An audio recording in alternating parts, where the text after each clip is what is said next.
The plane touched down in Maui and I told myself this was just a vacation. But when Emily turned to me with that familiar smile, the same one I'd known since I was a kid, my stomach twisted in a way it never had before. What happened that week would destroy the only family I had left. My mother, Lisa, was supposed to be here. The trip had been her idea. A mother-daughter escape to celebrate her 50th birthday. Just the two of us in a private villa overlooking the Pacific. Then the emergency appendectomy happened 3 days before takeoff. She woke up in recovery insisting I still go. Emily's already cleared her schedule, she said over the phone, voice groggy from anesthesia. She loves you like her own. Don't waste the tickets, Sarah. Emily Harper had been my mother's best friend since college. She was the cool aunt who showed up with concert tickets when my parents were fighting, the one who let me cry on her couch the night my father left for good. 47 now, still beautiful in that effortless way.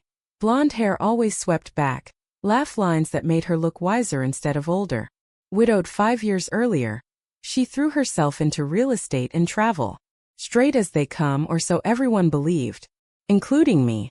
We landed, rented a Jeep, and drove the winding road to the villa in near silence. The air smelled like plumeria and salt.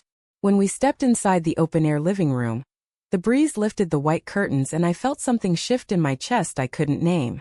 2 bedrooms, 1 shared lanai. A plunge pool that spilled straight into infinity. Felt too intimate already. That first night we sat on the lanai with glasses of chilled rose, watching the sun dissolve into the ocean. Emily kicked off her sandals and tucked her feet under her. Your mom would kill me if I let you mope the whole week, she said. So talk to me, kid. What's really going on in that head of yours? I laughed it off, told her about work deadlines and the latest dating app disaster. She listened the way she always had, like the rest of the world could wait. By the time the bottle was empty, we were laughing about old stories. The time she snuck me into an R-rated movie when I was 14, the summer she taught me to drive stick in her ancient Volvo. The kind of memories that felt safe. Harmless. The next morning we hiked the Pipiway Trail to the bamboo forest. Emily moved with the confidence of someone who'd done harder things alone. Halfway up, she reached back without thinking and took my hand to help me over a slick rock. Her palm was warm, callous from years of open houses and gardening. I felt the contact travel up my arm like electricity. I pulled away too quickly. She noticed but said nothing. By day 3 the rhythm had settled. Mornings on the beach, afternoons reading side by side in the shade, evenings cooking together in the outdoor kitchen. She wore linen shirts unbuttoned just enough to show the faint freckles across her collarbone. I caught myself staring when she laughed at something on her phone. Head thrown back, throat exposed. I told myself it was nothing. Jet lag. The romance of the setting. Anything but the truth that was starting to claw its way out of the dark place I'd kept locked for years. On the 4th night a storm rolled in. Rain hammered the roof like gunfire. The power flickered, then died. We lit candles and ended up on the big sectional in the living room, wrapped in the same throw blanket because the AC had gone out with the lights. Thunder shook the windows. Emily's shoulder pressed against mine. She smelled like coconut sunscreen and the vanilla lotion she'd used since I was a child. Remember when you were 10 and you had that nightmare about your dad leaving? She asked quietly. You crawled into my bed at the lake house and made me promise I'd never disappear. I nodded. My throat was tight. I kept that promise, Sarah. I'm still here. The candlelight caught the side of her face, softening every line. I turned to look at her and the words were out before I could stop them. What if I need you to disappear now? She blinked. Why would you say that? Because I'm falling in love with you, I thought. Because you're my mother's best friend and I'm ruining everything just by sitting here wanting to kiss you. Instead I said, because some promises hurt more when they're kept. She studied me for a long moment. Then she reached up and brushed a strand of hair from my forehead, the way she had 1,000 times when I was small. Only this time her fingers lingered. The storm roared outside. Inside, something quieter and far more dangerous began. We didn't speak about that night again the next day. We rented kayaks instead, paddled out to the reef, watched sea turtles glide beneath us like living shadows. Emily's laughter rang across the water when a wave knocked her sideways. I helped her back into the kayak, hands on her waist, and the contact burned even through neoprene. Back at the villa we showered off the salt, changed into dry clothes and drove into Paia for lunch. She ordered the ahi poke bowl. I stole bites from her plate like I always had. The waitress called us you too, and neither of us corrected her. On the way home she put her hand on my knee at a stoplight, just for a second, casual, the way friends do. My skin remembered it for hours. That evening we walked the beach at golden hour. The sand was still warm. Emily carried her sandals, toes sinking with every step. She told me about the first year after Mark died. How she'd wake up reaching for him. How the silence in the house had felt like drowning. I told her about the women I dated in secret. How none of them ever felt quite right. How I'd started to believe maybe I was the problem. She stopped walking. The sun was a red coin balanced on the horizon. You're not the problem, Sarah. You're just careful. You've always been careful with your heart. I looked at her then and the carefulness cracked wide open. What if I'm tired of being careful? The words hung between us like the last light of day. She didn't answer. She just took my hand. Properly this time, fingers threading through mine. And we kept walking until the stars came out. Back at the villa the power was back.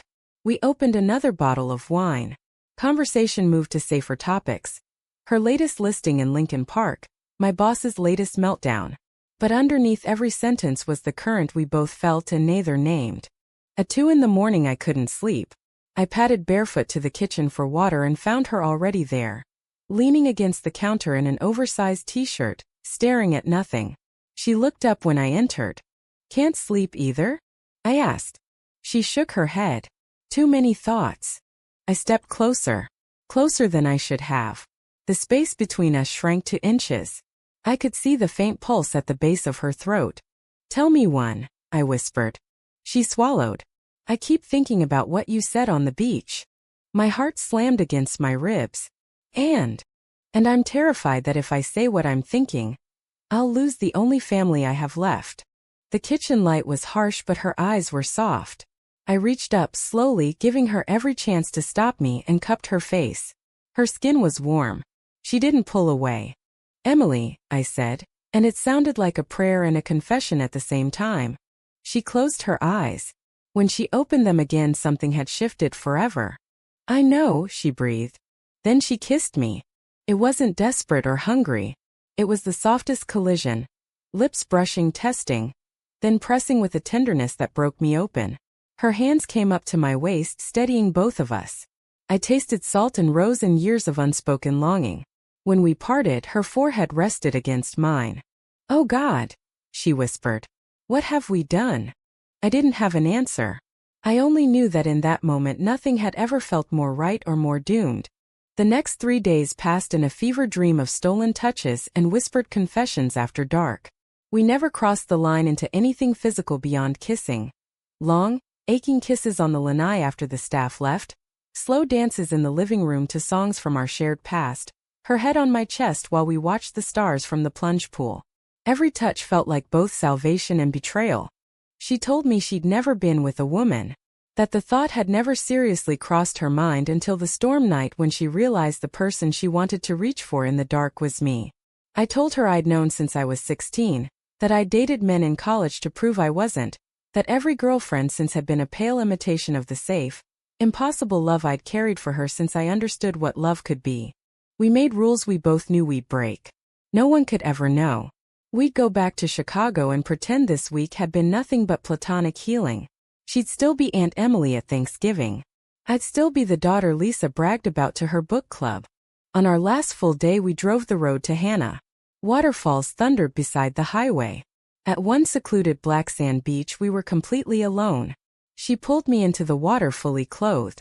We floated together, her arms around my neck, my legs wrapped around her waist. The waves rocked us like a cradle. I love you, she said against my mouth. I've loved you for years and I was too stupid or too scared to see it. I cried then. Ugly, shaking sobs that the ocean washed away. She held me until the sun began to set, until we were both shivering and pruned and certain that whatever came next, we had at least been honest for one perfect afternoon. That night we lay in her bed. Fully clothed, just holding each other, talking about the impossible future. She traced circles on my back and said, "If we tell Lisa, she'll never forgive us. She'll think I groomed you. She'll lose both of us. I press my face into her neck. Then we don't tell her. But even as I said it, the lie tasted like ash. The flight home was torture. We sat 3 rows apart so no one would notice how we looked at each other. In the Chicago terminal, she hugged me like a beloved niece, quick and appropriate, while my mother waited at baggage claim with balloons and a handmade sign that read "Welcome home, my girls." Lisa looked thinner after surgery, but her smile was the same. She pulled Emily into a fierce hug first, then me. "You two look so relaxed. I knew this would be good for you both." The drive back to the suburbs was filled with Lisa's questions.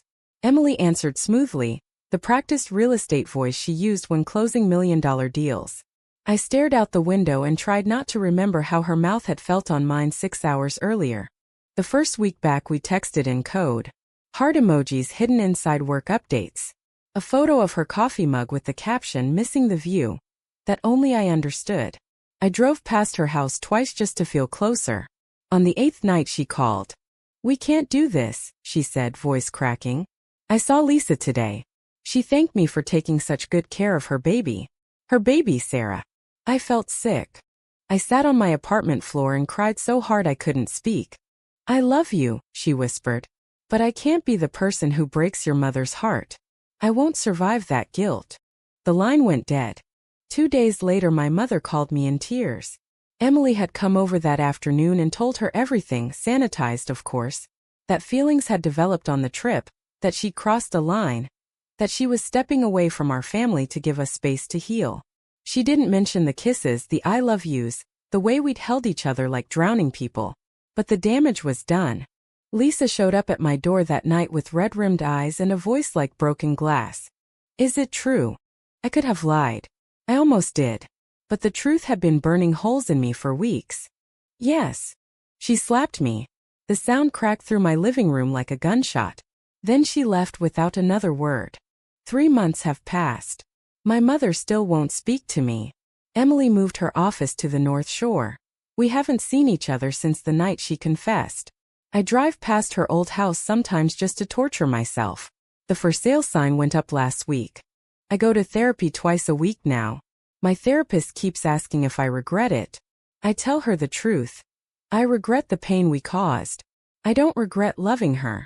Some nights I lie awake replaying that last sunset on the black sand beach. Her arms around me, the ocean rocking us, her voice saying my name like it was the only word that mattered.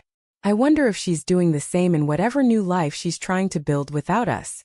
My mother sent me a text on Christmas Eve. Just one line. "I miss my daughter. I don't know how to miss the person who took my best friend away." I haven't answered yet. Yesterday I saw Emily's car outside a coffee shop near my office. I almost went in. I almost didn't. In the end I drove past with my hands shaking on the wheel. Love is supposed to be worth the cost. That's what the movies say. But no movie ever showed you what happens when the person you love is also the person your mother can't live without. So here's my question for you, and I need you to answer it honestly. True or false, sometimes the most honest thing you can do is still the most unforgivable one?